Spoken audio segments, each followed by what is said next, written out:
ಕಣ್ಬಿಲ್ಲ ಗೌರಿ.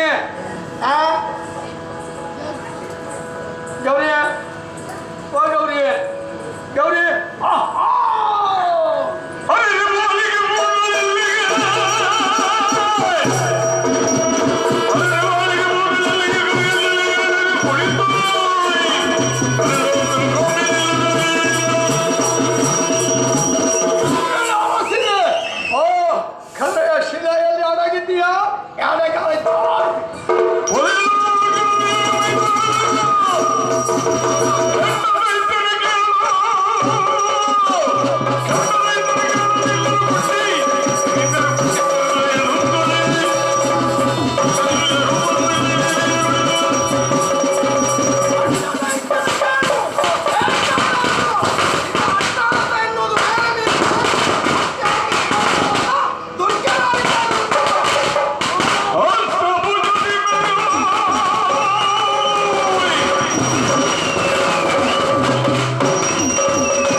ಸಿಡಿದು ಬಂದಿದ್ದೀಯ. ಅಷ್ಟಮ ಜನರ ಮೇಲೆ ಸಾಧ್ಯ ಸತ್ತ ವ್ಯಾಘ್ರವೇರಿ ಬಂದವಳು ನೀಯ.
ಆದ್ರಿವ ಯಾರು ಚೌಡಾಸುರ ಬ್ರಹ್ಮನ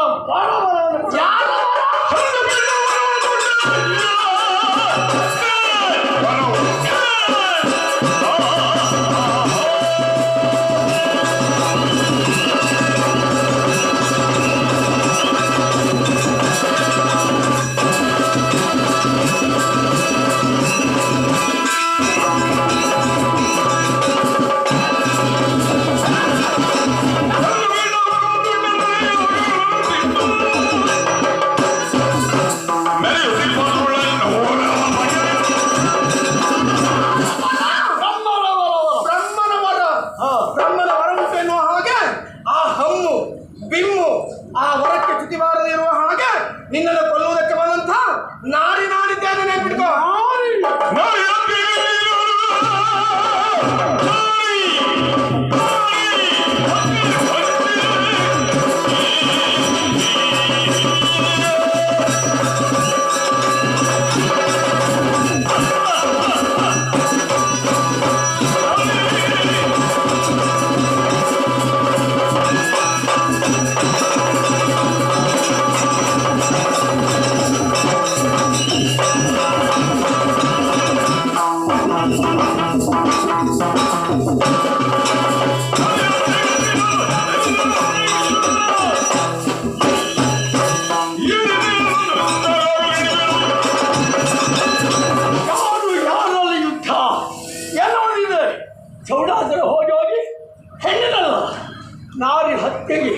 ಅಂದಿದ್ದ ನಾನೇ ನಾರಿ ನಾರಿ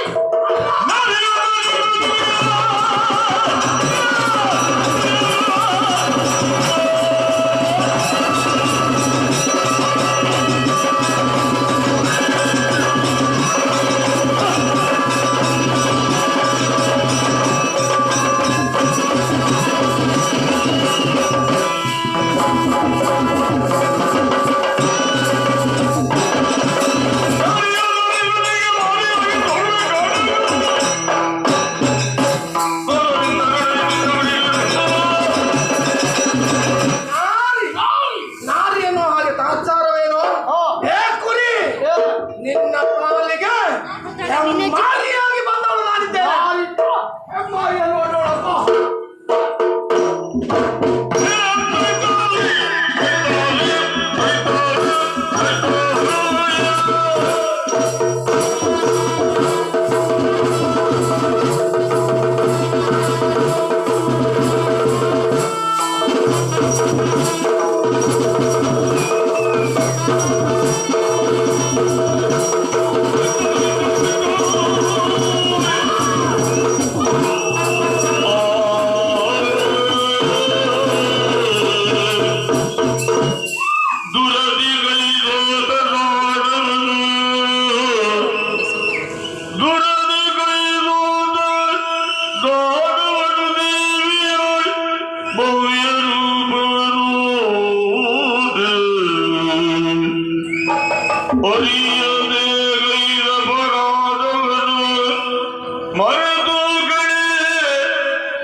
ಕೈ ಸೋತಿರೋ ಹೆಣ್ಣನ್ನು ತಿರಸ್ಕರಿಸಿದೆ ಪಂಥವಾದ ಶೂಲ ಎನ್ನುವುದು ನನ್ನ ದೇಹಕ್ಕೆ ಸ್ಪರ್ಶವಾದ ತಕ್ಷಣವೇ ಅಜ್ಞಾನ ಎಲ್ಲವೂ ದೂರ ಆಗುತ್ತಾ ಇದೆ. ಸುಜ್ಞಾನತ್ವ ತಲೆದೋರುತ್ತಾ ಇದೆ. ದೇವಿಯನ್ನು ಕಂಡಿಲ್ಲ ಅಷ್ಟೇ ಅಲ್ಲ, ಲೋಕವನ್ನು ಏರಿ ಬಂದವು ಅಷ್ಟವು ಜನ ಮೆರೆಯುತ್ತಾ ಇದ್ದಾಳೆ. ಅಮ್ಮ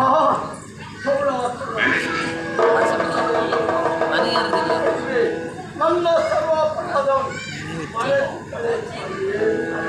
ಚೌಡಾಸುರ ಮಗನೇ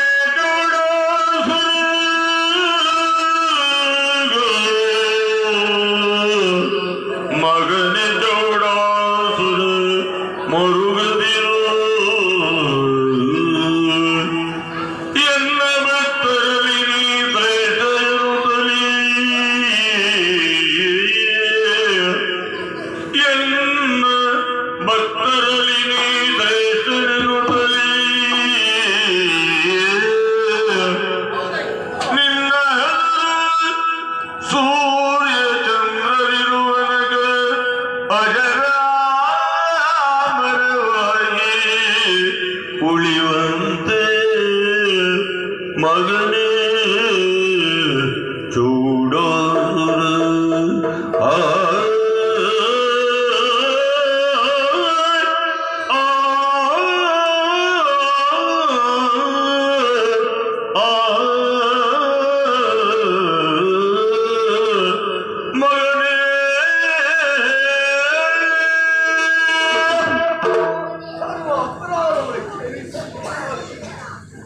ದುರುಳ ಚೌಡಾಸುರ ಆಗಿದ್ದೇನೆ. ಯಾವಾಗ ನನ್ನ ಶೂಲವೆನ್ನುವುದು ನಿನ್ನ ಮೈ ಸೋಸಿತೋ ಆ ಹೊತ್ತಿಗೆ ಶಿಷ್ಟ ಚೌಡಾಸುರನಾಗಿ ವರ್ತಿಸುವುದಕ್ಕೆ ಮುಂದಾಗುತ್ತಾ ಇದ್ದೆ. ದುರುಳ ಎನ್ನುವ ಹಾಗೆ ಸಂಬೋಧಿಸಿದಂತ ನಾನೇ ಈ ಹೊತ್ತಿಗೆ ಮಗನೇ ಎನ್ನುವ ಹಾಗೆ ಕರೀತಾ ಇದ್ದೇನೆ. ಚೌಡಾಸುರ, ನೀನೇನಾದರೂ ಸಾಮಾನ್ಯದವನ? ಲೋಕಮುಖದಲ್ಲಿ ನೀನೇನು ಎನ್ನುವ ಹಾಗೆ ಪ್ರತಿಷ್ಠಾಪಿಸಿದವನಿದ್ದಿ. ಮಾತ್ರವಲ್ಲ, ನಿನ್ನಲ್ಲಿರುವಂತಹ ಬಲವಾದರೂ ಸಾಮಾನ್ಯವಾದದ್ದು. ದೇಹ ಬಲ, ಜನಬಲ, ಅಧಿಕಾರ ಬಲ, ವರಬಲ, ಹೀಗೆ ನಾನಾ ತೆರನಾದಂತಹ ಬಲದಿಂದ ಶೋಧಿಸುತ್ತಾ ಇದ್ದವ ನೀನು. ಆದರೆ ಒಂದನ್ನು ತಿಳಿಯದೆ ಹೋದೆ ನೋಡು. ನಮ್ಮಲ್ಲಿರುವಂತಹ ಬಲವನ್ನು ನಾವು ಉಪಯೋಗಿಸಬೇಕು ಹೇಗೆ ಕೇಳಿದ್ರೆ, ಸಾಧು ಸಜ್ಜನ ಗೋ ಬ್ರಾಹ್ಮಣ ಸ್ತ್ರೀಯರನ್ನ ರಕ್ಷಿಸುವುದಕ್ಕೆ ಕೊನೆಯ ಪಕ್ಷ ತನ್ನನ್ನು ತಾನು ರಕ್ಷಿಸಿಕೊಳ್ಳುವುದಕ್ಕಾದ್ರೂ ಬಲವನ್ನು ಉಪಯೋಗಿಸಬೇಕು. ಆದರೆ ನೀನು ಮಾಡಿದ್ದಾದ್ರೂ ಏನು ಹೇಳಿ? ಸಾಧು ಸಜ್ಜನ ಗೋ ಬ್ರಾಹ್ಮಣ ಸ್ತ್ರೀಯರನ್ನ ಹಿಂಸಿಸುವುದರ ಮೂಲಕ ಲೋಕಕಂಟಕನಾಗಿ ಮೆರೆದೆ. ಲೋಕಕಂಟಕರನ್ನು ಕೊಲ್ಲುವುದು ನನ್ನ ಆದ್ಯ ಕರ್ತವ್ಯವೇ ಹೌದು. ಆ ನೆಲೆಯಲ್ಲಿ ಧರ್ಮ ಸಂಸ್ಥಾಪನೆಗಾಗಿ ಧರೆಗಿಳಿದು ಬಂದವಳು ನಾನೇ ಇದ್ದೇನೆ. ನಿನ್ನನ್ನು ಕೊಲ್ಲುವುದು ಆದರೂ ನಿನ್ನ ಕುರಿತಾಗಿ ಸಂತೋಷ ಏನು ಗೊತ್ತಾ? ಪರಮ ಭಕ್ತರಲ್ಲಿ ನೀನೂ ಒಬ್ಬ ಎನ್ನುವ ಹಾಗೆ ಕರೆಸಿಕೊಂಡೆ ನೋಡು ಮಗು. ನೀನು ಮಾಡುವಂತಹ ದುಷ್ಟ ಕಾರ್ಯ ನಿನ್ನ ಅವನತಿಯತ್ತ ಕೊಂಡೊಯ್ತು. ನೀನೇ ವರವನ್ನು ಪಡೆದ ಹಾಗೆ ನಿನ್ನನ್ನು ಕೊಲ್ಲುವುದಕ್ಕಾಗಿ ಪಾರ್ವತಿಯಾದಂತಹ ನಾನೇ ಧರೆಗಿಳಿದು ಬಂದು ನೋಡಿದ್ದೇನೆ. ಸರಿ, ನಿನ್ನನ್ನು ಕೊಲ್ಲುವುದೇ. ಆದರೆ ಭಕ್ತನಾದಂತಹ ನಿನ್ನ ಬಯಕೆಯನ್ನು ಈಡೇರಿಸಬೇಕಾದ್ರೂ ನನ್ನ ಕರ್ತವ್ಯವೇ ಹೌದು. ಹಾಗಾಗಿ ಕೇಳುವುದು, ನಿನ್ನ ಕೊನೆಯ ಆಸೆ ಆಕಾಂಕ್ಷೆಗಳೇನಾದರೂ ಇದ್ದರೆ ನನ್ನಲ್ಲಿ ಕೇಳಿಕೊಳ್ಳಬಹುದು. ಆಸೆ ಅಮ್ಮ, ನಿನ್ನನ್ನು ಕಂಡಾಗ ಜನ್ಮ ಸಾರ್ಥಕವಾಯಿತು. ಇದು ಹೇಗೆ ಅಮ್ಮ? ನೀ ಮಾಯೊಳಗು ನಿನ್ನೊಳು ಮಾಯವಿ. ಪ್ರಪಂಚವೇ ನಿನ್ನ ಹಿಡಿ ಮುಷ್ಟಿಯಲ್ಲಿದೆ ಅಮ್ಮ. ಅಮ್ಮ, ಕ್ಷಣಗಳು ಜೀವನ ಶಾಶ್ವತ ಅಲ್ಲ. ಹಾಗಾಗಿ ಸಾಯಲಿಕ್ಕೆ ಸಿದ್ಧರಾಗಿದ್ದೆ. ನಾನು ಸತ್ತರು ಸೂರ್ಯ ಚಂದ್ರಿಯುವ ಶಾಶ್ವತವಾಗಿದ್ದೇವೆ. ಕೇವಲ ದುಷ್ಟರನ್ನು ಕೊಲ್ಲುವುದಕ್ಕೆ ಬಂದಂತಹ ದುರ್ಗೆ ನಾನು ಎನ್ನುವ ಹಾಗೆ ಭಾವಿಸಿಕೊಳ್ಳಬೇಡ. ಯಾರು ನನ್ನ ಶಿಷ್ಟರಾಗಿರ್ತಾರೋ ಅವರ ಅಭಿಷ್ಟವನ್ನು ಈಡೇರಿಸುವಂತಹ ಭಗವತಿಯೂ ನಾನೇ ಇದ್ದೇನೆ. ಸರಿ, ನಿನ್ನ ಆಸೆಯನ್ನು ಈಡೇರಿಸ್ತೇನೆ. ಚೌಡಾಸುರನಾದಂತಹ ನಿನ್ನನ್ನ ಈಶ್ವರಿಯಾದಂತಹ ನಾನು ಕೊಲ್ಲುವುದರ ಮೂಲಕ ನಿನ್ನ ಹೆಸರನ್ನು ನಾನೇ ಇರಿಸಿಕೊಳ್ತೇನೆ. ಚೌಡೇಶ್ವರಿಯಾಗಿ ಕಾಣಿಸಿಕೊಳ್ಳುತ್ತಾ ಇನ್ನು ಲೋಕಮುಖದಲ್ಲಿ ನಾನು ಚೌಡೇಶ್ವರಿಯಾಗಿಯೇ ಕಾಣಿಸಿಕೊಳ್ತೇನೆ. ಇಷ್ಟೆಲ್ಲ ಆಗಬೇಕು ಅಂತಾದ್ರೆ ಮೊದಲು ನಿನ್ನ ಹಣನಾಗಬೇಕು. ಮಾಡುವುದವನ್ನ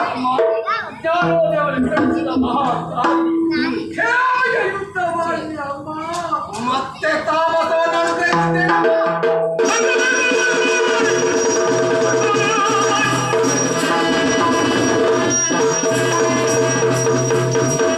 ಒಂದು ಚೌಡಾಸುರನ್ನು ಕೊಲ್ಲುವುದರ ಮೂಲಕ ಲೋಕಕಂಟಕನಾಗಿ ಮೆರೆದಾಡ್ತಾ ಇದ್ದಂತ ಆತನ ಅಂತ್ಯ ಹಾಡಿದ ಹಾಗಾಯಿತು. ಮಾತ್ರ ಅಲ್ಲ, ಲೋಕದಲ್ಲಿ ಧರ್ಮ ಸಂಸ್ಥಾಪನೆ ಆಗಬೇಕು ಅಂತಾದ್ರೆ ಅವನಿಗೆ ಮಾತನ್ನು ಕೊಟ್ಟವಳು ನಾನಿದ್ದೇನೆ. ನಿನ್ನ ಹೆಸರು ಶಾಶ್ವತವಾಗಿ ಉಳಿತದೆ ಎನ್ನುವ ಹಾಗೆ ಈಶ್ವರಿಯಾದಂತಹ ನಾನು ಇನ್ನು ಲೋಕಮುಖದಲ್ಲಿ ಕಾಣಿಸಿಕೊಳ್ಳುವ ಬಗೆ ಚೌಡೇಶ್ವರಿ ಚೌಡೇಶ್ವರಿ ಚೌಡೇಶ್ವರಿ ಆಗಿ